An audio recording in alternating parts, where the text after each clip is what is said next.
اللهم اجعل في قلبي نورا. بسم اللہ الرحمن الرحیم.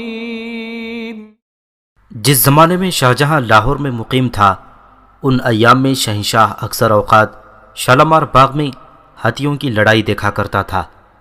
انہی دنوں بنگال کے ضلع دار نے 40 عدد جنگی تربیت یافتہ ہاتھی شہنشاہ کی خدمت میں ارسال کیے تھے اور ان ہاتھیوں کی بہت زیادہ تعریف و توصیف کی تھی. ایک دن شہنشاہ دریچے میں بیٹھا ہاتھیوں کی لڑائی دیکھ رہا تھا. چاروں شہزادے بھی اپنے اپنے گھوڑوں پر سوار تماشا دیکھ رہے تھے. سامنے دو ہاتھی گتھم گتھا ہو رہے تھے کہ اچانک ان میں ایک ہاتھی شاید شکست کھا کر بھاگا. اس ہاتھی کا رخ شہزادوں کی جانب تھا، اس لیے شہزادے گھبرا کر ادھر ادھر گھوڑے بھگانے لگے. مگر شہزادہ اورنگزیب، جس کی عمر اس وقت صرف 14 سال تھی، نہایت اطمینان سے اپنے گھوڑے پر جمع بیٹھا رہا. اس نے اپنی جگہ سے ذرا سے بھی جنبش نہ کی، جہاں تک کہ بھاگتا ہاتھی اس کے قریب سے نکل گیا. دوسرا ہاتھی جس نے اس ہاتھی کو مار بھگایا تھا، وہ اس کے تعاقب میں آ رہا تھا. اس نے شہزادے کو راستے میں کھڑا دیکھا تو اپنے حریف کو چھوڑ کر شہزادے کی طرف متوجہ ہوا. شہزادے کے ہاتھ میں نیزہ تھا. اس نے اس نیزے سے ہاتھی پر حملہ کر دیا. ہاتھی نیزے کا زخم کھا کر ایک لمحے کے لیے اپنی جگہ رک گیا، مگر تھوڑے ہی لمحے ہاتھی نے شہزادے پر حملہ کر دیا اور اپنی سونٹ کی ضرب سے شہزادے اور گھوڑے دونوں کو نیچے گرا دیا. شہزادہ بڑی تیزی سے زمین سے اٹھا، لپک کر اپنا نیزہ اٹھایا اور نیزہ تان کر ہاتھی کی طرف بڑھا. اس اثنا میں اور لوگ بھی وہاں پہنچ گئے تھے اور ہاتھی دوسری طرف مڑ گیا. شہنشاہ شاہجہاں یہ منظر دیکھ کر بے انتہا پریشان ہو گیا تھا. وہ اسی پریشانی کے عالم میں دریچے سے اتر کر نیچے آ گیا. شہزادہ آہستہ آہستہ نہایت اطمینان سے شاہجہاں کی طرف چلا. اعتماد خان ناظر شہزادے کے قریب پہنچ گیا. اعتماد خان شہزادے کے نانا آصف خان کے خاندان سے تعلق رکھتا تھا، اس لیے شہزادے کا رشتہ دار تھا اور بدحواس ہو کے شہزادے کی مدد کو پہنچا تھا. اعتماد خان نے شہزادے کو آہستہ چلتے دیکھا تو چیخ کر بولا، شہزادے آپ سستی نہ کیجیے، خطرے سے جلد دور ہو جائیے. شہزادے نے اطمینان سے جواب دیا، اگر ہاتھی یہاں ہوتا تو میں جلدی بھی کرتا، اب پریشانی کی کیا بات ہے.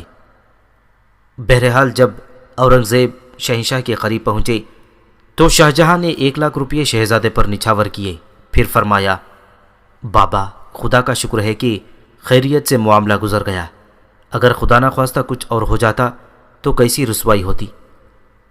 اورنگزیب کو اس وقت اپنے دوسرے بھائیوں پر سخت غصہ تھا جو اس کی مدد کرنے کے بجائے اسے ہاتھی کے سامنے چھوڑ کر دور دور بھاگ گئے تھے.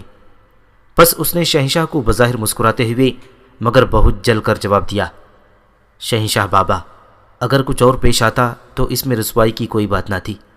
رسوائی تو اس سلوک میں ہے جو دوسرے بھائیوں نے میرے ساتھ کیا. یہی نہیں بلکہ اورنگزیب نے یہ مشہور مصرع بھی پڑھا، پردہ پوش بادشاہاں مرگ است، موت بادشاہوں کی پردہ پوشی کرتی ہے، اس میں کیا رسوائی ہے. اس واقعے کو عبدالحمید لاہوری نے اپنی تصنیف بادشاہ نامہ میں قدر اختلاف سے لکھا ہے. ان کے بیان کو بھی قارئین کی دلچسپی کے لیے درج کیا جا رہا ہے.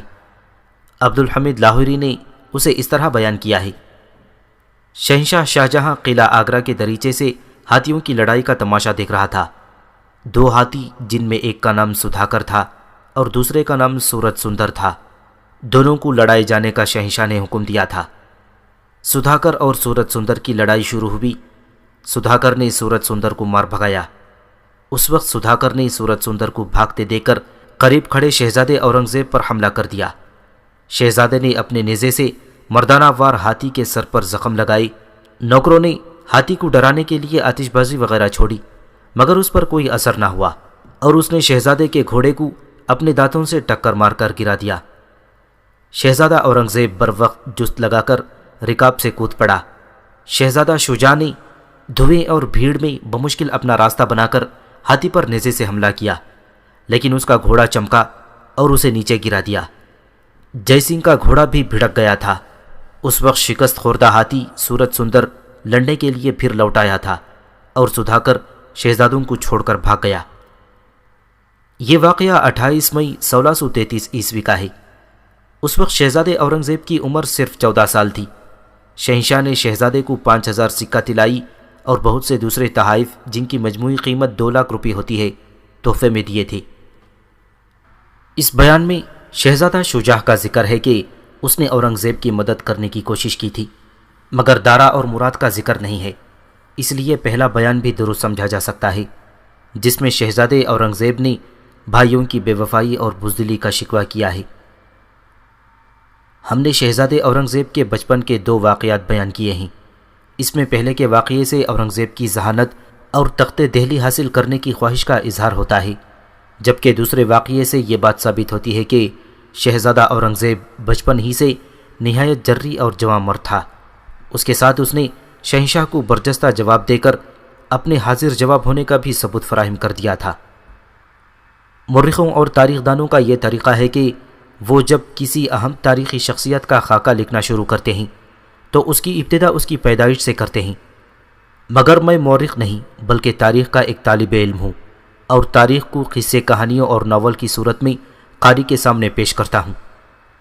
اسے ایک پنتھ 2 کاج کہا جاتا ہے، یعنی اس کے دوہرے فائدے ہیں۔ میرا مقصد قاری کو تاریخ کے گھمبیر اور اہم واقعات کو کہانی یا ناول کے ہلکے پھلکے اسلوب میں زبان اور بیان کی تمام تر خوبیوں کے ساتھ سنانا ہوتا ہے، اور وہ بفضل خدا پورا ہو رہا ہے۔ دوسری طرف قاری اپنی تاریخ پڑھنے سے باغی ہے، وہ کہانی اور افسانہ تو پڑھ سکتا ہے مگر تاریخ کی خشک تحریر سے گھبراتا ہے۔ شکر ہے کہ میرے ناول تفصیلی نہیں ہوتے بلکہ ہلکے پھلکے رواں دواں اور زبان کی چاشنی میں لپٹے ہوئے ہوتے ہیں، اور قاری کو یہ محسوس ہی نہیں ہوتا کہ وہ تاریخ کے انتہائی خطرناک، خوفناک اور خونی مناظر پڑھ رہا ہے، بلکہ وہ ان ناولوں کو ہلکا پھلکا ادب سمجھ کر پڑھتا ہے، اور اس طرح میں تاریخی واقعات کو اس کے ذہن پر مرتسم کرتا چلا جاتا ہوں۔ اسی لیے میں ناول کا آغاز ہیرو کی پیدائش سے نہیں بلکہ کسی مکالمے یا قصے سے کرتا ہوں۔ اورنگزیب عالمگیر کے سلسلے میں ان 2 قصوں کے بیان کے بعد میں تاریخ دانوں کے نقش قدم پر چلتا ہوا اس کی پیدائش پر آتا ہوں، مگر اورنگزیب کی پیدائش سے پہلے قارئین یہ ضرور جاننا چاہیں گے کہ اس کا کس خاندان سے تعلق تھا، چنانچہ میں اس کا آغاز اس کے جد امجد سے کرتا ہوں۔ میں ان کے بیٹوں اور پوتوں کے مختصر حالات کے بعد عظیم مغل شہنشاہ اورنگزیب عالمگیر کی پیدائش پر آؤں گا۔ ظہیر الدین بابر برصغیر پاک و ہند میں مغل شہنشاہیت کا بانی ظہیر الدین محمد بابر تھا۔ بابر کا شجرہ نسب باپ کی طرف سے مشہور فاتح امیر تیمور گورگان سے ملتا تھا، اور والدہ کی طرف سے بابر کا تعلق قہر الہی چنگیز خان سے تھا۔ بابر نے خود کو ہمیشہ تیموری کہا اور منگولوں سے اپنے تعلق کو باعث عار سمجھتا رہتا تھا، مگر اہل ہند شمال مغرب سے آنے والوں کو مغل یا منگول کہتے تھے، اس لیے بابر کے خاندان کو مغل اور سلطنت کو سلطنت مغلیہ کے نام سے پکارا گیا۔ ظہیر الدین بابر نے صرف 12,000 کے لشکر سے ہندوستان پر حملہ کیا۔ اس کا مقابلہ افغان شہنشاہ ہند ابراہیم لودھی سے پانی پت کے میدان میں ہوا تھا۔ افغان لشکر 1 لاکھ سے زیادہ تھا، مگر بابر ایک تجربے کار جنرل تھا، پھر اس کے ساتھ توپ خانہ بھی تھا جس کی ہلاکت خیزی سے اہل ہند اس وقت تک واقف نہ تھی۔ چنانچہ 1526 عیسوی کو پانی پت میں لڑی جانے والی پہلی جنگ میں ظہیر الدین بابر فاتح ہوا اور ابراہیم لودھی میدان جنگ میں لڑتا ہوا مارا گیا۔ اس طرح ہند کی شہنشاہیت کا تاج ابراہیم لودھی سے ظہیر الدین بابر کے سر پر آ گیا۔ بابر نے 26 دسمبر 1526 عیسوی کو اپنے سر پر ہند کی شہنشاہیت کا تاج رکھا تھا، مگر صرف 4 سال بعد اسی تاریخ کو یعنی 26 دسمبر 1530 عیسوی کو موت نے یہ تاج اس کے سر سے چھین لیا۔ ایک روایت یہ بھی مشہور ہے کہ بابر کو سلطان ہند ابراہیم لودھی کی والدہ نے، جسے بابر نے اپنی پناہ میں لے لیا تھا، زہر دلوایا تھا، جس کے اثر سے وہ گھل گھل کر ختم ہو گیا۔ بابر کی شخصیت بڑی دلاویز اور دلچسپ تھی۔ ایک طرف تو وہ ایک تجربے کار جنرل تھا، دوسری طرف وہ مناظر قدرت کا دل دادا، شعر و سخن کا شائخ، یاروں کا یار اور شراب و افیون سے بھی شوق رکھتا تھا۔ اپنی ہر فتح کو من جانب اللہ کہتا۔ ترکی زبان میں دیوان اور تذکے بابری اس کی تصانیف ہیں۔ وہ مذہبی رواداری اور انسان دوستی کا قائل تھا۔ اس نے ہند میں راجپوتوں کی طاقت کو جنگ کنواہا میں ختم کر کے رکھ دیا۔ اس جنگ سے پہلے اس نے شراب سے توبہ کر لی تھی اور اس کی پابندی بھی کرتا رہا۔ اولاد سے اتنی محبت تھی کہ جب اس کے بیٹے ہمایون کی بیماری سے حالت بہت خراب ہوئی تو اس نے خدا سے دعا مانگی کہ وہ ہمایون کے بدلے اسے دنیا سے اٹھا لے۔ چنانچہ اس کی موت کا ایک سبب یہ بھی بیان کیا گیا ہے کہ اس نے خود کو ہمایون پر نثار کر دیا تھا۔ نصیر الدین ہمایون۔ بابر نے مرتے وقت ہمایون کو نصیحت کی تھی کہ وہ اپنے بھائیوں کے ساتھ اچھا سلوک کرے، چنانچہ اس نے اپنی سلطنت کے کئی اہم علاقے بھائیوں میں تقسیم کر دیے، مگر بھائیوں نے احسان ماننے یا اس کا دست و بازو بننے کے بجائے برادران یوسف کا سلوک کیا۔ ہمایون نہایت کمزور طبیعت کا مالک تھا، شگون اور ستاروں کی چالوں پر یقین رکھتا تھا، مگر ستارے ہمیشہ اس کے خلاف چلتے تھے۔ اس نے اگرچہ ایک نیک اور شریفانہ زندگی گزاری مگر عمر بھر پریشان رہا۔ بابر نے اس کے لیے ایک بڑی سلطنت چھوڑی تھی، مگر اس نے سلطنت کو بھائیوں میں بانٹ کر سخت غلطی کی تھی۔ بھائیوں نے اسے کسی وقت فائدہ نہیں پہنچایا بلکہ اسے نقصان ہی پہنچاتے رہے۔ ہمایون کی بدقسمتی تھی کہ اسی زمانے میں شیر شاہ سوری جیسا بیدار مغز اور اولوالعزم جنرل اس کے مقابلے پر آیا۔ شیر شاہ سوری نے اپنی جنگی چالوں سے نہ صرف ہمایون کو میدان جنگ میں کئی بار شکست دی بلکہ اسے ہندوستان سے بھاگنے پر مجبور کر دیا۔ شیر شاہ میں جس قدر پھرتی تھی، ہمایون اس کے مقابلے میں اتنا ہی سست اور آرام طلب تھا۔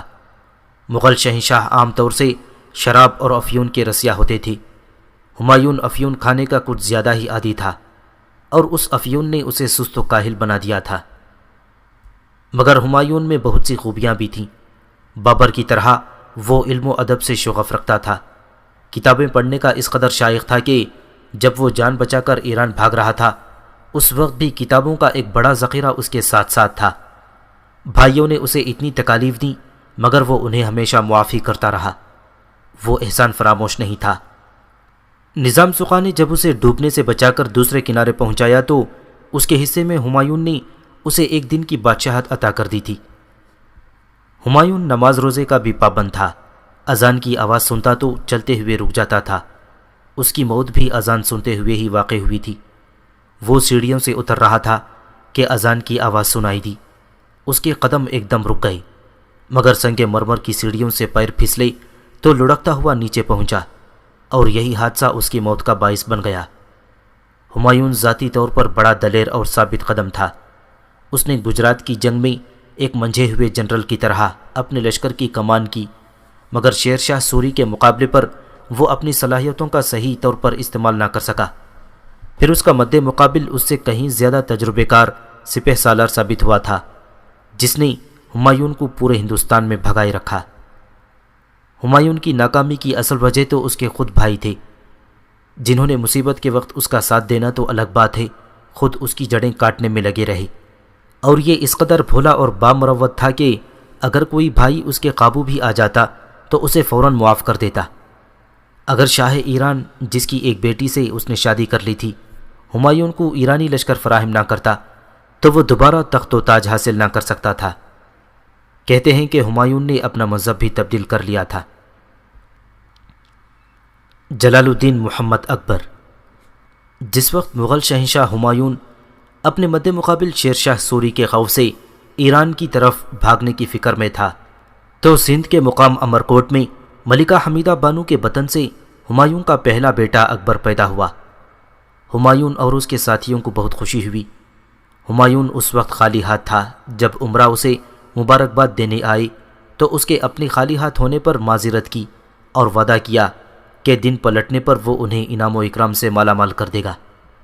اکبر 14ویں شب کو پیدا ہوا تھا، اس لیے اس کا نام بدر الدین رکھا گیا تھا۔ ہمایون کے دن جلدی نہ پلٹ سکے۔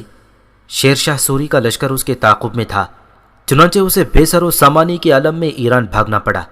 اس کی مجبوری اور بدحواسی کا یہ عالم تھا کہ وہ اپنے لخت جگر کو بھی ساتھ نہ لے جا سکا اور اسے مستونگ میں چھوڑ کر ایران روانہ ہو گیا۔ ننھے اکبر کو مستونگ میں ہمایون کے بھائی اور اکبر کے چچا کے پاس پہنچا دیا گیا، جہاں اس کی چچی سلطانہ خانم نے اسے بڑی شفقت سے پرورش کیا۔ پھر جب ہمایون ایران سے واپس آیا اور اس نے قندھار اور کابل پر حملہ کر کے اپنے بھائی عسکری کو شکست دے کر بھگا دیا تو اکبر اپنے باپ کے پاس پہنچا۔ اسی وقت اس کا نام بدر الدین سے بدل کر جلال الدین محمد اکبر رکھا گیا۔ اسی زمانے میں ایک موقع پر جب ہمایوں کابل سے باہر گیا ہوا تھا تو عسکری نے کابل پر دوبارہ قبضہ کر لیا۔ ہمایوں فوراً کابل واپس آیا اور اس نے قلعے کو گھیر لیا۔ اس وقت ظالم چچا نے ننھے اکبر کو قلعے کی فصیل پر کھڑا کر دیا۔ ایک دائیا جس کا نام ماہم تھا اس نے اکبر کو سینے سے لگا لیا اور چیخنا شروع کر دیا۔ ہمایوں کا توپ خانہ قلعے پر گولہ باری کر رہا تھا۔ اتفاق سے کسی توپچی کی نظر شہزادے اور دائیا پر پڑی تو اس نے فوراً گولہ باری بند کر کے ہمایوں کو اطلاع دی۔ اس طرح اکبر کی جان بچ گئی۔ یہ شاید اکبر کی خوش قسمتی تھی کہ شیر شاہ سوری کالنجر کے قلعے پر حملے کے دوران توپ کے ایک گولے کے خیمے کے پاس پھٹنے سے شدید زخمی ہو کر انتقال کر گیا اور ہمایوں کو ہند واپس آنے کا موقع مل گیا۔ ہمایوں بڑی شان سے واپس آیا تھا۔ شیر شاہ کے بیٹے کچھ زیادہ اہل ثابت نہ ہوئے۔ ہمایوں نے ایک بار پھر ہند کا تخت و تاج حاصل کر لیا۔ ہمایوں نے اکبر کے لیے بڑے بڑے استاد اور اتالیق مقرر کیے، مگر اکبر تعلیم کے معاملے میں اس قدر نکما ثابت ہوا کہ حروف تہجی یعنی الف با سے آگے نہ بڑھ سکا اور تمام عمر جاہل رہا، مگر جسمانی تربیت اور جانوروں پر قابو پانے میں اسے بڑی مہارت حاصل تھی۔ ہمایوں نے اکبر کو کم عمری ہی میں پنجاب کا گورنر اور بیرم خان کو اس کا اتالیق مقرر کر دیا تھا۔ اکبر اپنے اتالیق بیرم خان کی مائیت میں سکندر سوری کے خلاف جنگ میں مصروف تھا کہ اسے باپ کے اچانک وفات پانے کی اطلاع ملی۔ بیرم خان نے فوراً گرداسپور کے مقام پر کالانور میں ایک سادی سی تقریب میں اکبر کو اس کے آبائی تخت پر بٹھا دیا۔ خود بیرم خان نائب سلطنت مقرر ہوا۔ اکبر کی تخت نشینی کے وقت ہند اور خاص کر سلطنت دہلی کے حالات بڑے دگرگون تھے۔ مغل سلطنت کا سب سے بڑا دشمن سکندر سوری اگرچہ شکست کھا چکا تھا مگر اس نے اطاعت قبول نہ کی تھی، اور شمالی پنجاب میں اس کے کئی مضبوط قلعے موجود تھے۔ مشرق اور مشرق بعید میں بھی سوری شہزادے حکمران تھے۔ مالوا باز بہادر کے قبضے میں تھا۔ راجپوتوں نے بھی الگ سر اٹھایا تھا۔ جنوبی ہند بھی شمال ہی کی طرح طوائف الملوکی میں مبتلا تھی۔ وہاں کی مسلمان ریاستوں کی دشمن وجے نگر کی ہندو سلطنت تھی، مگر وہ آپس میں بھی برسر پیکار رہتے تھے۔ مسلسل خانہ جنگی نے ملک کی اقتصادی حالت تباہ کر کے رکھ دی تھی۔ دہلی اور آگرہ میں قحط پڑ گیا تھا اور طاعون کی وبا بھی انسانی زندگیوں کو چاٹ رہی تھی۔ چنانچہ اکبر کو سکندر سوری کی مہم ترک کر کے مشرق میں عادل شاہ کے جرنیل ہیمو بقال کے مقابلے پر جانا پڑا تھا، جس نے دہلی کے گورنر ترتی بیگ کو شکست دے کر دہلی اور آگرہ پر قبضہ کر لیا تھا۔ بیرم خان نے عمرہ کے تمام بزدلانہ مشورے رد کر دیے اور ہیمو بقال سے مقابلے کے لیے مغل لشکر کو پانی پت کے مشہور میدان کی طرف روانہ کیا۔ مغلوں کے مقابلے میں افغانوں کا لشکر کثیر تعداد میں تھا، جن میں 1500 جنگی ہاتھی بھی تھے۔ اس طرح اکبر کی تخت نشینی کے صرف 8 ماہ بعد مغلوں اور افغانوں میں پانی پت کی دوسری جنگ ہوئی، جس میں پہلے افغانوں کے لشکر نے مغل میمنہ اور میسرہ کو دبایا، مگر ہیمو بقال جو ہاتھی پر سوار تھا اس کی آنکھ میں ایک تیر لگا اور وہ بے ہوش ہو کر ہودج میں گر گیا۔ افغان لشکر سمجھا کہ ہیمو مارا گیا، اس لیے فوج میدان چھوڑ بھاگی اور افغانوں کی دوبارہ حکومت کا خواب پھر کبھی شرمندہ تعبیر نہ ہوا۔ اکبر جب 18ویں سال میں قدم رکھا تو اس کے دماغ میں ایک آزاد بادشاہ اور شہنشاہ بننے کا خیال پیدا ہوا تھا۔ اس نے بیرم خان کو جو اس کا محسن تھا نائب سلطنت کے عہدے سے معزول کر کے سلطنت کی باغ ڈور اپنے ہاتھوں میں لے لی۔ بیرم خان نے بہت ہاتھ پیر مارے مگر اس کی ایک نہ چلی۔ بیرم خان کے اثر سے آزاد ہوتے ہی وہ اپنی دائی ماہمہ انگا کے زیر اثر آ گیا۔ یہ اثر 4 سال تک قائم رہا۔ اس عہد کو اکبر کا زنانہ عہد حکومت کے نام سے یاد کیا جاتا ہے۔ اس زنانہ دور حکومت میں ماہم انگا کے بیٹے ادھم خان نے بہت اودھم مچایا۔ اکبر نے تنگ آ کر ادھم خان کو قلعے کی دیوار سے سر کے بل نیچے پھینکوا کر ختم کرا دیا۔ اکبر اگرچہ ان پڑھ تھا لیکن بڑا ذہین تھا۔ اس کی ذہانت نے اسے خودسر اور مطلق العنان بنا دیا تھا۔ وہ اگرچہ ماں اور باپ دونوں طرف سے مسلمان تھا مگر اسلامی روایات کے وہ اکثر خلاف تھا۔ اس نے راجپوتوں سے اس قدر ربط و ضبط کر لیا تھا کہ ان کے رنگ میں خود رنگ گیا اور ہندوؤں کے طور طریق اختیار کر لیے۔ پھر دین الہی کے نام سے ایک نیا مذہب رائج کرنے کی کوشش کی مگر ناکام رہا۔ یہ کہا جاتا ہے اور سچی کہا جاتا ہے کہ اکبر نے مذہب اسلام کو جس قدر نقصان پہنچایا، اتنا نقصان کافروں اور بے دینوں نے کبھی نہیں پہنچایا تھا۔ اکبر صبح کو سورج کی پوجا کرتا اور لوگ خاص کر ہندو اسے دیوتا کی طرح پوجتے تھے۔ اس کفر و شرک کے باوجود اس نے راجپوتوں کو زیر کیا اور ان کے بلبوتے پر فتوحات حاصل کر کے اکبر اعظم بن گیا۔ ہمایوں کے عہد حکومت تک بر صغیر میں اسلام کا جو چرچا تھا، اکبر نے اپنے اعمال سے اسے سخت نقصان پہنچایا۔ یہ اکبر کی خوش قسمتی تھی کہ اسے بر صغیر کے بہترین دماغوں، دانشوروں اور سالاروں کا تعاون حاصل تھا۔ ٹوڈرمل، بیربل، فیضی، ابو الفضل، ابو النبی اور راجہ مان سنگھ وغیرہ ایسے عالی دماغ لوگ تھے جو اکبر کی عظیم سلطنت کے ستون بنے ہوئے تھے۔ آخر اکبر 50 سال حکومت کرنے کے بعد 63 سال کی عمر میں اس جہان فانی سے 1605 عیسوی میں کوچ کر گیا۔ نور الدین محمد جہانگیر اکبر عمر کے 26 سال تک بے اولاد رہا۔ پھر اس نے آگرہ کے قریب سیکری کے علاقے میں ایک بزرگ سلیم چشتی رحمۃ اللہ علیہ کی خدمت میں حاضری دی۔ اس سے پہلے وہ خواجہ غریب نواز چشتی اجمیری کی درگاہ پر بھی کئی بار حاضری دے چکا تھا۔ ایک دفعہ تو سخت دھوپ میں وہ پاپ یادہ اجمیر گیا تھا۔ بہرحال بزرگوں کی دعاؤں سے اللہ نے اسے ایک چاند سا بیٹا دیا۔ اکبر نے سیکری کے بزرگ سلیم چشتی کے نام پر بچے کا نام سلیم رکھا اور اسے شنجو بابا کے نام سے مخاطب کرتا تھا۔ شہزادہ سلیم خوبصورت اور قوی ہیکل جوان نکلا۔ جس وقت اکبر دکن میں مصروف تھا اور شہزادہ سلیم اس کا جانشین تھا، اس وقت شہزادے نے بنارس جا کر باپ کے خلاف علم بغاوت بلند کر دیا اور شاہ کا لقب اختیار کر کے عمرہ میں جاگیریں تقسیم کرنے لگا۔ اکبر نے دکن سے واپس آ کر سلیم کے خلاف سخت اقدام کیے۔ سلیم بھی لشکر لے کر مقابل ہوا مگر شکست کھا گیا۔ اکبر کے 2 اور بیٹے تھے جن کے نام مراد اور دانیال تھے، مگر کثرت مے نوشی کے باعث وفات پا گئے تھے اور سلیم ہی اکیلی اولاد رہ گیا تھا، اس لیے اکبر نے اسے معاف کر دیا۔ ایک روایت یہ بھی مشہور ہے کہ اکبر اور جہانگیر میں محل کی ایک کنیز کی وجہ سے جنگ ہوئی تھی۔ کنیز کا نام انارکلی تھا۔ شہزادہ سلیم اس پر عاشق ہوا اور اسے اپنی ملکہ بنانے کا ارادہ کیا۔ اکبر اس کی اس حرکت پر ناراض ہوا اور کنیز کو دیوار میں چنوا دیا یا ایک خفیہ راستے سے اسے قلعے سے ہمیشہ کے لیے فرار کرا دیا، مگر یہ روایت غلط اور افسانہ ہے جس کا حقیقت سے کوئی تعلق نہیں۔ اکبر کی بیماری کے دوران ہی خان اعظم عزیز کوکا اور راجہ مان سنگھ نے کوشش کی کہ اکبر کے بعد شہزادہ سلیم کے بجائے شہزادے سلیم کا 17 سالہ بیٹے خسرو کو تخت نشین کیا جائے۔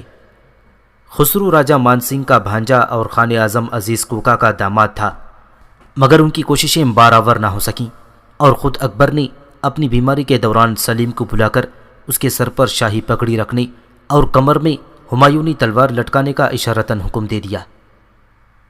اکبر کے بہت سے امراء نے بھی خسرو کی مخالفت کی تھی، کیونکہ خسرو اپنے دادا اکبر کی طرح شرک اور الحاد کی طرف مائل تھا، جبکہ شہزادہ سلیم سے امراء کو اسلام کے عروج کی توقع تھی۔ چنانچہ نور الدین جہانگیر نے شہنشاہ نہ ہوتے ہی زنجیر عدلی لٹکانے کا حکم دیا۔ یہ زنجیر خالص سونے کی تھی، اس کا ایک سرا قلعہ کے ایک برج سے بندھا تھا اور دوسرا سرا دریائے جمنا کے کنارے ایک مینار سے بندھا تھا۔ اس سے 60 گھنٹیاں آویزان تھیں تاکہ فریادی زنجیر کھینچ کر بادشاہ سلیم کو اپنی فریاد سے آگاہ کر سکیں۔ جہانگیر نے 12 احکامات بھی جاری کیے تھے جنہیں وہ دستور عمل کہتا تھا۔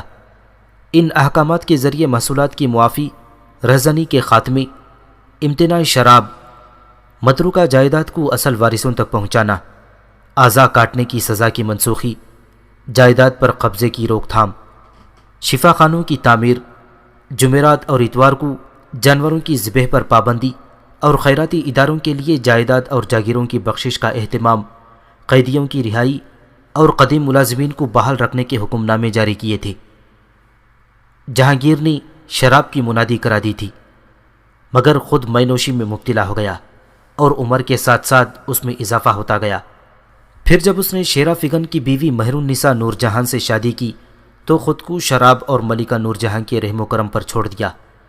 ایک روایت یہ بھی ہے کہ جہانگیر نے نور جہاں کے پہلے شوہر شیرا فگن کو ایک سازش کے ذریعے قتل کرا دیا تھا۔ مگر یہ غلط ہے، جہانگیر کا دامن اس الزام سے پاک ہے۔ جہانگیر کے عہد میں شہزادہ خسرو کی بغاوت ایک اہم واقعہ ہے۔ اس کا مختصر حال کچھ اس طرح ہے کہ شہزادہ خسرو کو تخت پر بٹھانے کی سازش ناکام ہو گئی تھی اور جہانگیر نے اسے اور دوسرے سازشوں سے درگزر کیا تھا، مگر شہزادہ خسرو کے دل میں خود شہنشاہ بننے کے اور باپ کے خلاف بغاوت کے جذبات پوری طرح موزن تھے۔ پھر ایک شام وہ دادا کے مزار پر جانے کا بہانہ کر کے قلعے سے نکلا اور پنجاب کی طرف روانہ ہو گیا۔ اس کے ساتھ صرف 350 سوار تھے۔ جب وہ متسرہ کے مقام پر پہنچا تو حسین بیگ 3000 سواروں کے ساتھ اس سے آ ملا۔ اس طرح اس کی فوج میں اضافہ ہوتا گیا۔ ترن تارن کے مقام پر سکھوں کے گرو ارجن نے اسے مالی امداد دی اور اس کی کامیابی کی دعا کی، لیکن جب شہزادہ خسرو لاہور پہنچا تو وہاں کے گورنر دلاور خان نے اس کی اطاعت سے انکار کر دیا۔ شہزادے نے قلعے کا محاصرہ کر لیا۔ جہانگیر کو اطلاع ملی تو اس نے فوراً فرید بخاری کو شہزادے کے تعاقب میں روانہ کیا اور خود بھی دوسرے دن لشکر لے کر لاہور کی طرف چلا۔ شہزادے کو شہنشاہ کے آنے کی خبر تو ملی، مگر وہ گھبرا گیا اور کسی طرف نکل جانے کی فکر کرنے لگا، مگر شاہی فوج نے اسے بھیروال میں گھیر کر شکست سے دوچار کیا۔ خسرو نے چاہا کہ وہ کابل یا بنگال کی طرف بھاگ نکلے۔ بنگال میں اس وقت خسرو کا ماموں راجہ مان سنگھ گورنر تھا، مگر اس شش و پنج میں تھا کہ دریائے چناب پار کرنے سے پہلے ہی گرفتار کر لیا گیا۔ جہانگیر لاہور پہنچ چکا تھا۔ شہزادے خسرو کو اس کے سامنے کامران کی حویلی میں پیش کیا گیا۔ شہزادہ اس وقت پابہ زنجیر تھا اور خوف کی وجہ سے اس کے آنسو رواں تھے۔ اس دفعہ جہانگیر نے اسے معاف نہ کیا اور اس کی آنکھوں میں گرم سلائی پھروا کر اندھا کر دیا۔ پھر جب محمد پدری بیدار ہوئی تو جہانگیر نے خسرو کا علاج کرایا، جس سے اس کی ایک آنکھ میں بینائی پیدا ہوئی۔ اس کے بعد جب جہانگیر کا دوسرا بیٹا شہزادہ خرم، جو شاہ جہاں کے نام سے مشہور ہوا، دکن جانے لگا تو جہانگیر نے خسرو کو اس کے ساتھ دکن بھیج دیا۔ ایک افواہ یہ بھی ہے کہ خرم نے اسے اپنا تخت شاہی کا رقیب سمجھتے ہوئے ختم کر دیا، مگر جہانگیر نے تذکرہ جہانگیری میں لکھا ہے خسرو کا انتقال درد قولنج سے ہوا تھا۔ شہزادہ خسرو نہایت حسین و جمیل تھا اور درد مند دل رکھتا تھا۔ اس کی اعلیٰ صفات کی وجہ سے لوگ اس سے محبت کرتے تھے، مگر ہوس اقتدار نے آخر اس کا خاتمہ کر دیا۔ اس کی لاش کو دکن سے لا کر الہ آباد میں دفن کیا گیا۔ ایک روایت یہ بھی ہے کہ خسرو کو الہ آباد میں قید کیا گیا تھا، جہاں اس کی نیک اور صابر بیوی ایک زمانے تک اس کی خدمت کرتی رہی۔ خسرو کا مقبرہ الہ آباد میں موجود ہے۔ شہنشاہ جہانگیر کے عہد حکومت میں ملکہ نور جہاں کا بھی ایک عہد تھا۔ نور جہاں کے بیوہ ہونے کے بعد جب اس کی شادی جہانگیر سے ہوئی تو اس کی عمر 34 سال تھی، مگر اس کے سامنے کسی اور کا چراغ نہ جلتا تھا۔ نور جہاں خوبصورت اور صاحب جمال خاتون تھی، نہایت نفاست پسند، بیدار مغز اور اعلیٰ تعلیم اور شائستگی کا پیکر تھی۔ فن کارانہ مزاج اور سکون آرائی نے مل کر اسے قدرت کا ایک شاہکار بنا دیا تھا۔ نور جہاں صرف نازک اندام حسینہ ہی نہ تھی، بلکہ وہ مضبوط قلب و جگر کی مالک تھی۔ جہانگیر جو شراب کا رسیہ ہوتا تھا، نور جہاں اتنا ہی اس کے حواسوں پر چھاتی چلی گئی۔ معاملہ فہم اتنی کہ ملکی انتظامی معاملات میں گتھیاں چٹکیوں میں سلجھا لیتی تھی۔ جہانگیر کے ساتھ شکار پر جاتی تھی۔ اس نے کئی شیر شکار کیے تھے۔ جس وقت مہابت خان نے شہنشاہ کو حراست میں لے لیا تو نور جہاں فوراً ہاتھی پر سوار ہوئی۔ حالانکہ نواسی اس کی گود میں تھی، پھر بھی اس نے کمان سنبھالی اور شہنشاہ کو بچانے کی جرأت مندانہ کوشش کی۔ نور جہاں کے اقتدار کی وجہ سے اس کے بھائی اور باپ کو اعلیٰ عہدے حاصل ہوئے۔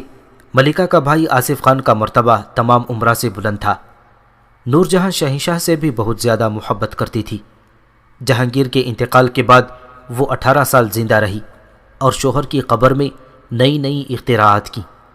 چاندی کا فرش کی اختراع بھی اسی کی ایجاد ہے۔ جہانگیر کی جگہ دراصل نور جہاں حکومت کرتی تھی۔ قدیم عمرہ اس کے خلاف تھے اور ان میں گروہ بندیوں کا آغاز ہو گیا تھا۔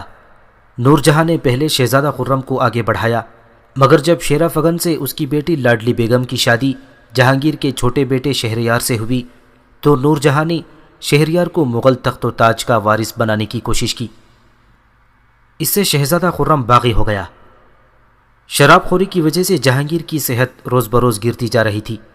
یہاں تک کہ کشمیر سے واپسی پر اس پر دمے کا سخت دورہ پڑا اور 28 اکتوبر 1627 عیسوی کو اس نے راجوری کے مقام پر وفات پائی۔ اس کی لاش لاہور لائی گئی اور شاہد راہ کے قریب دلکشا باغ میں دفن ہوا۔ جہانگیر نہایت دلچسپ اور رنگا رنگ طبیعت کا مالک تھا۔ دربار اکبری میں بے شمار علماء اور فضلاء جمع ہو گئی تھی، ان سے جہانگیر نے استفادہ کیا۔ اس میں جمالیاتی ذوق کی کمی نہ تھی۔ اس نے مختلف مقامات پر خوبصورت باغات لگوائی۔ کشمیر سے اسے جیسے عشق تھا۔ جہانگیر کی صحت کو مینوشی نے گھن لگا دیا۔ اس نے 15 سال کی عمر میں شراب پینا شروع کیا تھا، پھر اس میں اس قدر زیادتی ہوئی کہ وہ جام اٹھانے کے قابل بھی نہ رہ گیا تھا۔ بہرحال اس کے دور میں فن مصوری نے بہت ترقی کی، کسی حد تک امن و امان بھی رہا۔ اس نے سلام کرتے وقت سجدے کی حد تک جھکنے کی ممانعت کرا دی۔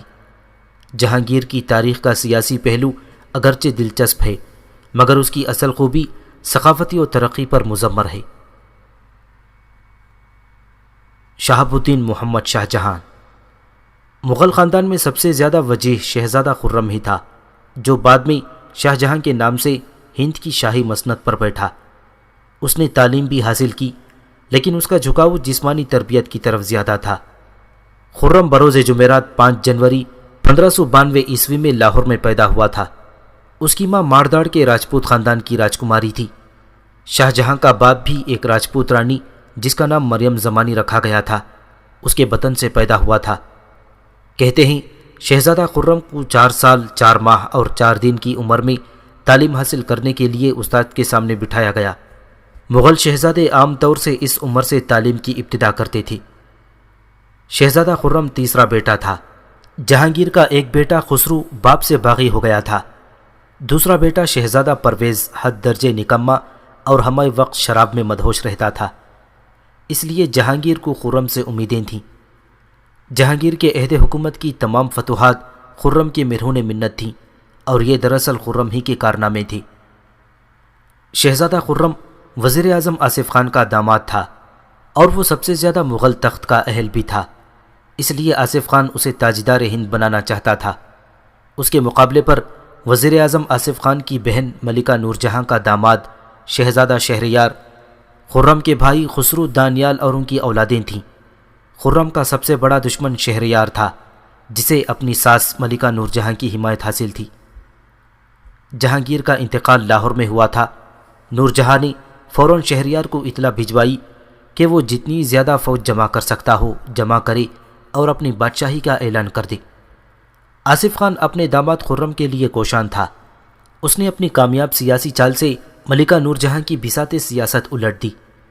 آصف خان نے ایک طرف سے تو شہزادہ خرم کو، جو دکن میں تھا، جہانگیر کی موت کی اطلاع بھجوائی، دوسری طرف بھمبر پہنچ کر باغی شہزادے خسرو کے بیٹے دارا بخش کو تخت پر بٹھا دیا۔ اب لاہور کے قریب آصف خان اور شہریار کے لشکر میں جنگ ہوئی۔ شہریار نے شکست کھائی اور گرفتار ہو گیا۔ شہزادہ خرم بڑی تیزی سے آگرہ پہنچ رہا تھا۔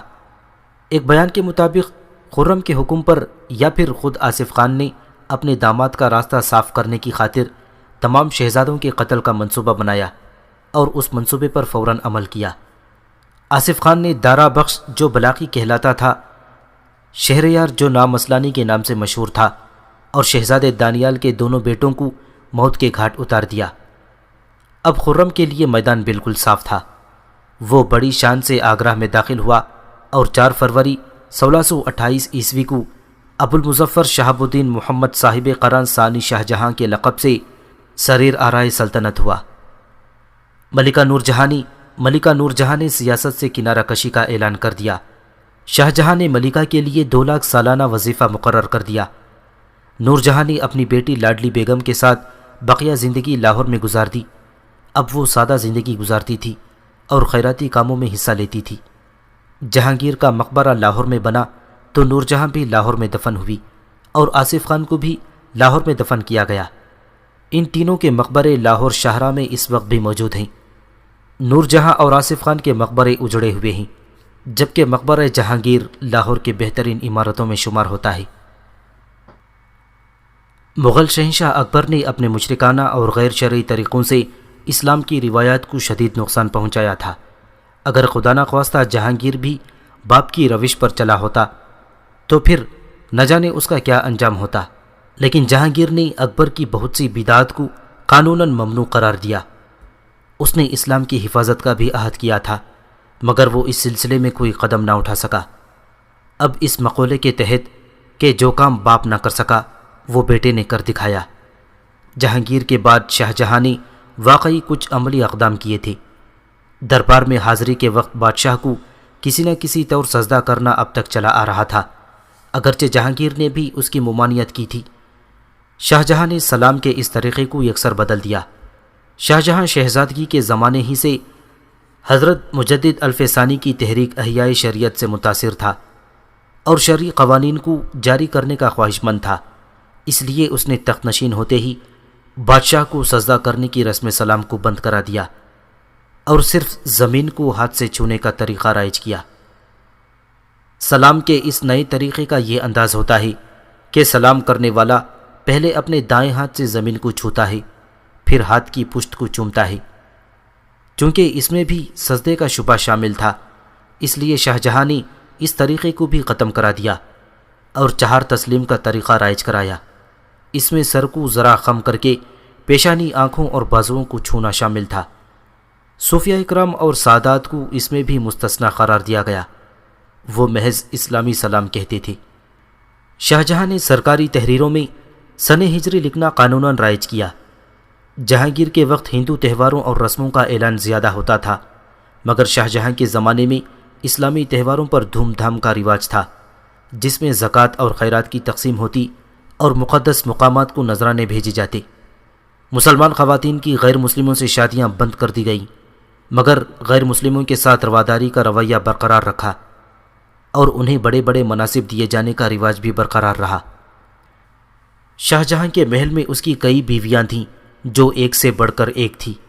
شاہ جہاں کا عقد ایران کے مشہور شاہ اسماعیل صفوی کے پوتے مظفر حسین مرزا کی لڑکی سے ہوا تھا، جو قندہاری بیگم کے لقب سے مشہور تھیں۔ اس کے بطن سے ایک لڑکی بھی پیدا ہوئی تھی جس کا نام پرہیز بانو بیگم تھا، لیکن جو عروج شاہ جہاں کی ملکہ ممتاز محل کو حاصل ہوا اس کو کوئی اور بیگم نہ پہنچ سکی۔ چنانچہ ارجمند بانو، نواب علیہ بیگم، نواب قدسیہ بیگم، تاج محل، ممتاز محل، تاج بی بی، ممتاز الزمانی بیگم، یہ ساتوں نام اس خوش نصیب ہستی کے ہیں جسے تاریخ ممتاز محل کے نام سے جانتی اور پہچانتی ہے۔ ممتاز محل کو 8واں نام شاہ جہاں کی تخت نشینی کے وقت دیا گیا تھا اور وہ تھا ملکہ زماں۔ تاریخ میں جہانگیر اور نور جہاں کی محبت کا بہت چرچا ہے، مگر شاہ جہاں کو ممتاز محل سے جس قدر محبت تھی اس کی مثال دنیا میں نہیں مل سکتی۔ جہاں تک نور جہاں اور ممتاز محل کا تعلق ہے تو اس سلسلے میں اگر یہ کہا جائے کہ ممتاز محل کو نور جہاں پر کئی اعتبار سے فوقیت تھی تو کچھ غلط نہ ہوگا، جیسا کہ مندرجہ ذیل باتوں سے ظاہر ہوتا ہے۔ نور جہاں کا بچپن تنگ دستی اور غربت میں گزرا تھا، جبکہ ممتاز محل کے باپ بھائی امیر و وزیر تھے۔ خود نور جہاں نے بھی ممتاز محل کی پرورش کی تھی۔ نور جہاں کے قد و قامت سے ممتاز محل کا قد و قامت ہندوستانی مزاج کے مطابق زیادہ موزون تھا، کیونکہ نور جہاں ایک طرح سے خالص ایرانی تھی۔ اس کی پیدائش اس وقت ہوئی تھی جب اس کا باپ ہندوستان میں داخل ہوا تھا، مگر ممتاز چونکہ آصف خان کی بیٹی اور نور جہاں کی بھانجی تھی، اس لیے اس نے ہندوستانی قد و قامت اور رنگ و روپ پا لیا تھا، جس میں ملاحت اور صباحت شامل ہوتی ہے۔ نور جہاں کی پہلی شادی شیرا فگن سے ہوئی تھی اور اس کے قتل کے بعد وہ شہنشاہ جہانگیر کی ملکہ بنی تھی، جبکہ ممتاز محل جب شاہ جہاں سے بیاہی گئی تو وہ کنواری تھی۔ نور جہاں کے بطن سے کوئی شہزادہ پیدا نہیں ہوا تھا، جبکہ ممتاز محل نے اورنگزیب عالمگیر جیسے عظیم شہنشاہ کو جنم دیا تھا۔ ممتاز محل نے مرنے کے بعد جو مقام پایا وہ ہندوستان اور ایران کی کسی شہزادی کو حاصل نہیں ہو سکا۔ شاہ جہاں نے ممتاز محل کی یاد میں تاج محل جیسی یادگار عمارت تعمیر کرائی جو دنیا کے عجائبات میں شامل ہے اور جس کی نفاست اور لحاقت کو دنیا کی کوئی عمارت نہیں پہنچ سکتی۔ ممتاز محل کی ماں کا نام دیوانجی بیگم تھا۔ اس خوش نصیب ماں کے بطن سے یہ ہونہار لڑکی 1592 عیسوی میں پیدا ہوئی تھی اور نہایت امیرانہ ٹھاٹ باٹ سے اس کی تعلیم و تربیت ہوئی تھی۔ حسن کے اعتبار سے تو وہ ایک آسمانی حور یا ستارہ تھی۔ اعلیٰ تعلیم و تربیت نے اس کے حسن میں سونے پر سہاگ کا کام کیا تھا۔ شہنشاہ جہانگیر حسن کا بہت بڑا معتبر تھا۔ اس نے ممتاز محل کا اپنے بیٹے شاہ جہاں کے لیے انتخاب کیا تھا، اور اس گوہر شاہوار کی شادی 9 ربیع الاول 1101 ہجری بمطابق 1612 عیسوی جمعہ کو شاہ جہاں کے ساتھ ہوئی، جس کی عمر اس وقت 20 سال 11 ماہ ہو چکی تھی۔ چونکہ اس کتاب کا مرکزی کردار شہنشاہ عالمگیر ہے اور ممتاز محل اس شہنشاہ کی والدہ محترمہ تھی، اس لیے اگر اس محترم اور معظم خاتون کی رنگا رنگ شادی کا تھوڑا سا حال بیان کر دیا جائے تو قارئین کی دلچسپی کا باعث ہوگا۔ شادی کی محفل وزیر جہانگیر اعتماد الدولہ مرزا غیاث بیگ کے محل پر بڑے تزک و انتشام سے منعقد ہوئی تھی، اور شہنشاہ جہانگیر نے دولہا دلہن کے متعلق تمام رسومات نہایت خندہ پیشانی سے پوری کیں۔ وہ شادی کے تمام کاموں میں شریک رہا۔ جہانگیر نے نکاح کے وقت نوشہ کے امامے پر موتیوں کا ہار باندھا اور 5 لاکھ روپے کی مہر پر نکاح پڑھایا۔ شادی کے بعد ممتاز محل ہمیشہ شاہ جہاں کے ساتھ رہی۔ شاہ جہاں نے ایک دم کے لیے بھی اس کی جدائی گوارا نہ کی۔ دکن کی لڑائیوں میں بھی ممتاز محل اس کے ساتھ تھی۔ شاہ جہاں بھی اہم معاملات میں ممتاز محل سے مشورہ کرتا۔ ممتاز محل کی رائے ہمیشہ صائب ہوتی تھی۔ دکن میں جب تک یہ دونوں رہے ان کی زندگی سکون و اطمینان سے گزرتی رہی، لیکن اسی دوران نور جہاں نے اپنی بیٹی لاڈلی بیگم جو شیرا فگن سے تھی، اس کی شادی جہانگیر کے دوسرے شہزادے یعنی شہریار سے کرا دی، جس کے نتیجے میں بھائی بھائی اور باپ بیٹے میں تفرقہ پڑ گیا۔ خود گھر میں اس کے باپ اعتماد الدولہ اور آصف الدولہ سے ملکہ کا اختلاف پیدا ہو گیا۔ نور جہاں اپنے داماد شہریار کو شہنشاہ بنانا چاہتی تھی، جبکہ اس کا بھائی آصف الدولہ اپنے داماد شاہ جہاں کی سر پر شاہی تاج رکھنا چاہتا تھا۔ پھر جیسا کہ پہلے بیان کیا جا چکا ہے کہ آصف خان نے اپنے حسن تدبیر سے تخت کے خواہش مند تمام شہزادوں کو ختم کرا دیا اور شاہ جہاں شہنشاہ ہند بن گیا۔ تخت نشینی کے بعد شاہ جہاں نے 2 لاکھ اشرفیہ ملکہ کو بطور انعام عطا کی اور 10 لاکھ روپے سالانہ کی جاگیر اس کے لیے مقرر کی۔ پھر ایام جشن نور زریں 50 لاکھ روپے کے زیورات ممتاز محل کے لیے منظور کیے۔ اس کا سالانہ وظیفہ بھی 2 لاکھ کر دیا گیا۔ عہد شاہ جہانی میں ممتاز محل کو وہی عزت اور مرتبہ حاصل تھا جو دور جہانگیری میں نور جہاں کو حاصل تھا۔ شاہ جہاں نے مہر سلطانی بھی ممتاز محل کے حوالے کر دی تھی۔ آخر اس نے یہ خدمت اپنے باپ سے متعلق کر دی جو سلطنت کا وزیر اعظم تھا۔ آصف جاہ کا منصب 9000 ہو گیا اور اسے 50 لاکھ سالانہ کی جاگیر بھی دی گئی۔ 1631 عیسوی میں شاہ جہاں دکن میں برہان پور میں خان جہاں لودھی کی سرکوبی کے لیے خیمہ زن تھا تو ممتاز محل درد زہ میں مبتلا ہوئی۔ وہ 24 گھنٹے اس درد میں مبتلا رہی۔ پھر دوسری شب اس کے لڑکی پیدا ہوئی، مگر ممتاز محل کی بے چینی دور نہ ہو سکی اور وہ شاہ جہاں کی موجودگی میں ایک دردناک وصیت کے بعد 39 سال کی عمر میں وفات پا گئی۔ ممتاز محل کی وفات سے شاہ جہاں کو سخت صدمہ پہنچا جسے وہ تمام عمر نہ بھلا سکا۔ ممتاز محل کو برہان پور میں امانتاً دفن کیا گیا۔ پھر دوسرے سال اس کی لاش بحفاظت شہزادہ شجاع اور ممتاز محل کی اتالق ستی النساء خانم نے اکبر آباد لے آئیں اور تاج گنج کے باغ کے صحن میں دفن کر دی گئی۔ پھر جب مقبرہ تاج محل تیار ہو گیا تو اصل مقبرے کی قبر میں دفن کر دیا گیا۔ شاہ جہاں کی کئی بیویاں تھیں، مگر ممتاز محل ہی وہ واحد بیوی تھی جس کے بطن سے شاہ جہاں کی 14 اولادیں ہوئیں، سوائے ایک ایرانی بیوی قندہاری بیگم کے۔ اس بیوی سے پرہیز بانو بیگم نام کی ایک لڑکی پیدا ہوئی تھی، باقی کسی اور بیوی سے کوئی اولاد نہیں ہوئی۔ پہلے بیان ہو چکا ہے کہ نور جہاں نے اپنے داماد شہریار کے لیے جہانگیر اور شاہ جہاں میں انبن کرا دی تھی، جس سے شاہ جہاں اور ممتاز محل کو بہت تکالیف اٹھانی پڑی تھیں۔ لیکن شاہ جہاں اور ممتاز محل نے نور جہاں سے جو ممتاز محل کی سگی پھوپھی تھی اپنے ساتھ کی گئی بدسلوکی کا بدلہ نہیں لیا، بلکہ نور جہاں کو پورے احترام سے لاہور میں رہنے کی اجازت دی اور 20 لاکھ روپے سالانہ کا وظیفہ ان کے لیے مقرر کر دیا۔ ممتاز محل کے اس سلوک سے اس کی نیک طبیعت کا پتہ چلتا ہے۔ ممتاز محل نے اپنی زندگی میں سینکڑوں مجرموں کے قصور معاف کرانے کی کوشش کی، سینکڑوں قرضداروں کے قرض ادا کیے، ہزاروں لاوارث لڑکوں اور لڑکیوں کی شادیاں کرائیں، ان کے وظیفے مقرر کرائے، لاکھوں ننگے بھوکوں کی پرورش کا سامان کیا۔ کسی دوسری بیگم نے ایسی نیکیاں نہ کی تھیں۔ ممتاز محل کے بطن سے 8 لڑکے اور 6 لڑکیاں پیدا ہوئیں، جن کی ترتیب اس طرح ہے: حور النساء بیگم 8 صفر 1022 ہجری کو آگرہ میں پیدا ہوئی، اس نے 3 سال 1 ماہ بعد انتقال کیا۔ جہاں آرا بیگم 21 صفر 1022 ہجری کو پیدا ہوئی۔ دارا شکوہ اجمیر میں 29 صفر 1024 ہجری میں پیدا ہوا۔ شاہ شجاع اجمیر میں 18 جمادی الاخر 1025 ہجری میں پیدا ہوا۔ روشن آرا بیگم برہان پور دکن میں 2 رمضان المبارک 1026 ہجری میں پیدا ہوئی۔ اورنگزیب عالمگیر 5 ذی قعدہ 1027 ہجری کو پیدا ہوا۔ امیر بخش 11 محرم 1029 ہجری کو پیدا ہوا اور 1031 ہجری کو برہان پور میں انتقال کیا۔ سریا بیگم 20 رجب 1030 ہجری میں پیدا ہوئی اور 7 سال کی عمر میں فوت ہو گئی۔ ایک اور لڑکا پیدا ہوا جو چند روز بعد مر گیا۔ مراد بخش قلعہ روہتاس میں 25 ذی الحجہ 1033 ہجری میں پیدا ہوا۔ لطف اللہ 4 صفر 1034 ہجری کو پیدا ہوا اور 8ویں سال مر گیا۔ شہزادہ دولت افزا 1037 ہجری کو پیدا ہوا اور اسی سال انتقال کیا۔ صبیہ قدسیہ 10 رمضان 1039 ہجری میں پیدا ہوئی اور اسی سال رحلت کر گئی۔ گوہر آرا بیگم آخری لڑکی 17 ذی قعدہ 1040 ہجری برہان پور میں پیدا ہوئی، اسی زچگی میں ممتاز محل نے انتقال کیا۔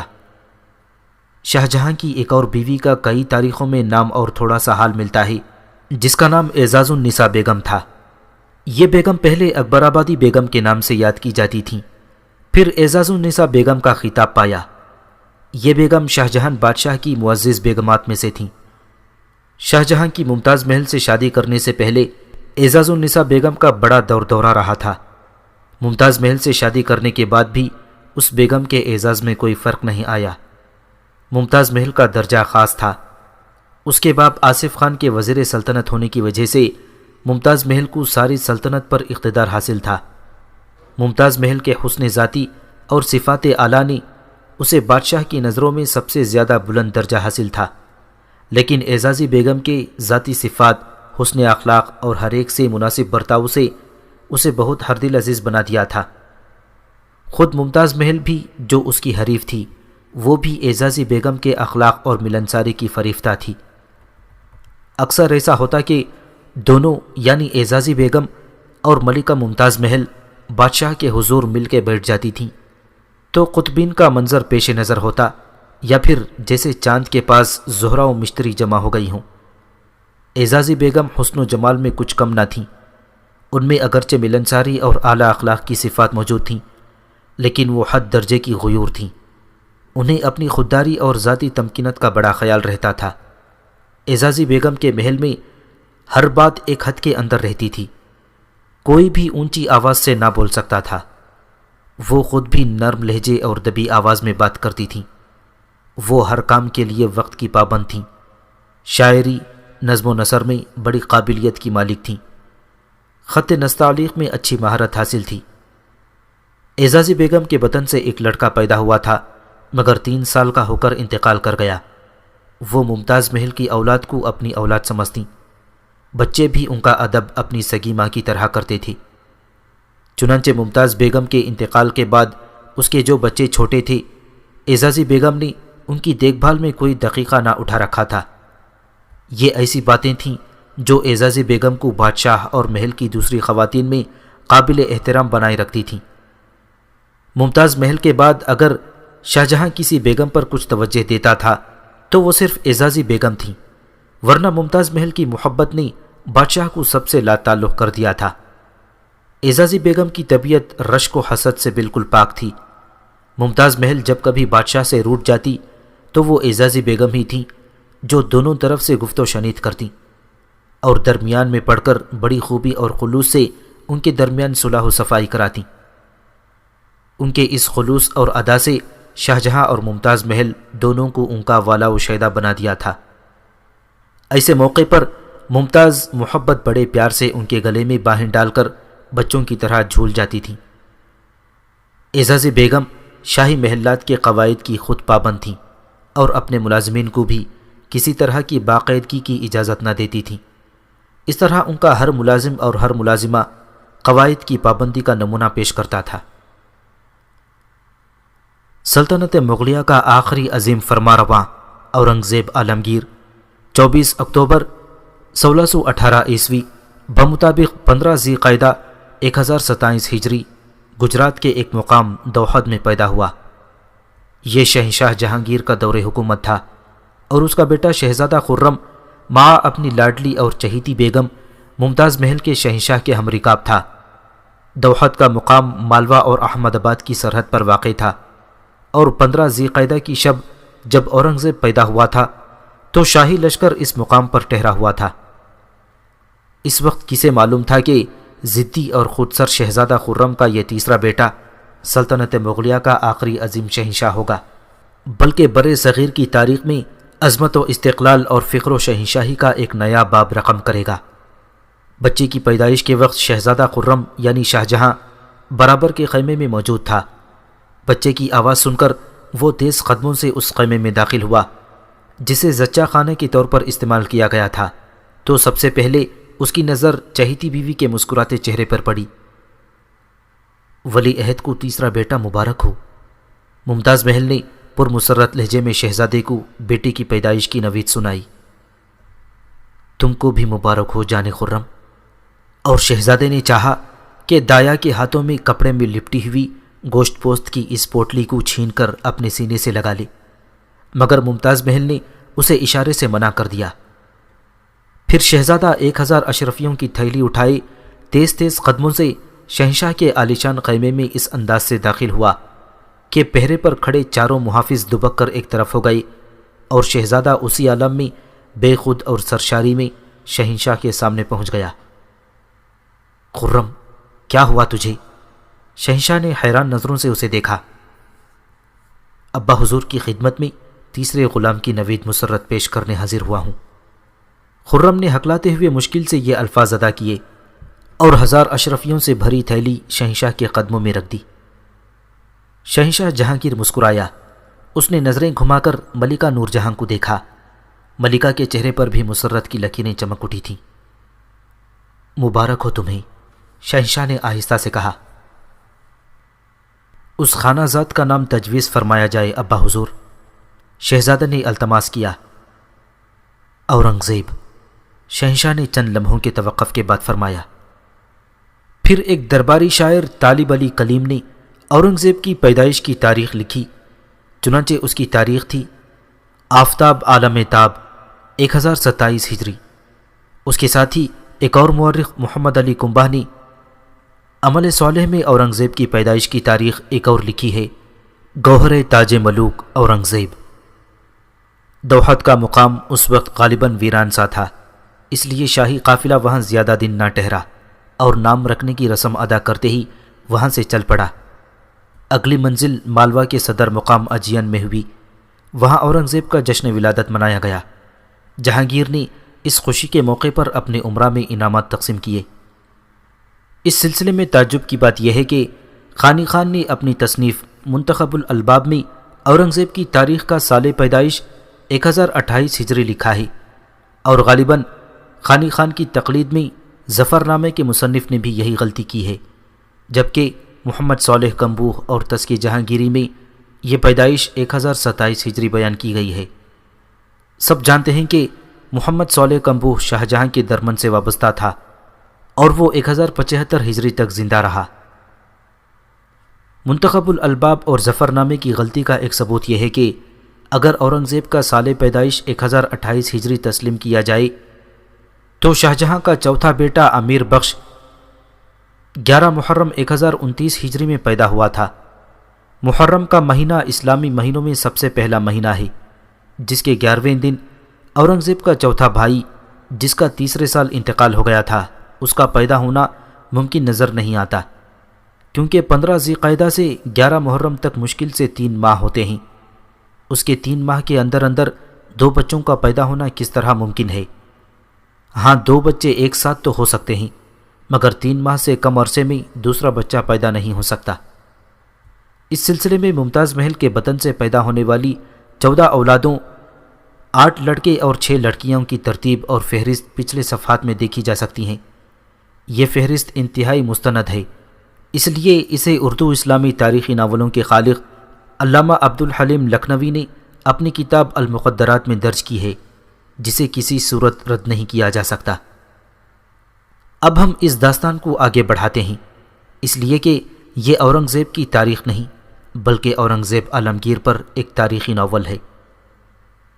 شہزادہ خرم کا باپ کے حضور 1000 اشرفی کی نظر گزارنا اور بادشاہ کا اس کی فرمائش پر نوزائیدہ بچے کا نام رکھنا، ان باتوں سے صاف ظاہر ہوتا ہے کہ اورنگزیب کی پیدائش تک شہزادہ خرم اور اس کے باپ شہنشاہ جہانگیر میں کسی قسم کا اختلاف نہ تھا، لیکن اورنگزیب کی پیدائش کے صرف 4 سال بعد ہی شہزادہ خرم اور جہانگیر میں ایسے شدید اختلافات پیدا ہوئے جس نے خرم کی زندگی اجیرن کر دی۔ تاریخ بتاتی ہے کہ شہزادہ خرم کو باپ کی مخالفت اور سرکشی کی وجہ سے 4 سال تک تلنگانہ، اڑیسہ، بنگال، جونپور اور دکن کے جنگلوں کی خاک چھاننا پڑی تھی۔ شاہی فوجیں اس کے تعاقب میں رہیں اور خرم ماں اپنے اہل و عیال کے ایک جگہ سے دوسری جگہ جان بچاتا اور چھپتا پھرتا رہا۔ اس مصیبت اور شدید پریشانی کے زمانے میں اس کی واحد رفیق اس کی محبوب بیوی ممتاز محل تھی۔ آخر جب شہزادہ خرم مصائب سے گھبرا گیا، ایک روایت یہ ہے کہ ممتاز محل نے شہزادے کو مشورہ دیا تھا کہ وہ بادشاہ سے معافی مانگ لے تاکہ اس کے ولی عہد ہونے کے امکانات روشن ہو جائیں۔ بہرحال صورت کچھ بھی پیش آتی ہو، آخر شہزادے نے معذرت کا رویہ اختیار کیا اور ایک قاصد کے ذریعے شہنشاہ جہانگیر کے حضور اپنی معذرت کا اظہار کیا۔ جہانگیر بھی بیٹے، بہو اور پوتی پوتوں کو مزید سزا نہیں دینا چاہتا تھا، اس لیے اس نے شہزادے خرم کو معافی دینے کا اعلان کر دیا۔ اس نے خرم کے قاصد کو جواب دیا، خرم کو مطلع کیا جائے کہ ماں بدولت اسے صرف اس صورت میں معافی عطا کر سکتے ہیں کہ وہ اپنے بچوں دارا اور اورنگزیب کو بطور یرغمالی ہمارے دربار میں بھیج دے۔ قاصد نے یہ شاہی حکم شہزادے خرم کو پہنچایا۔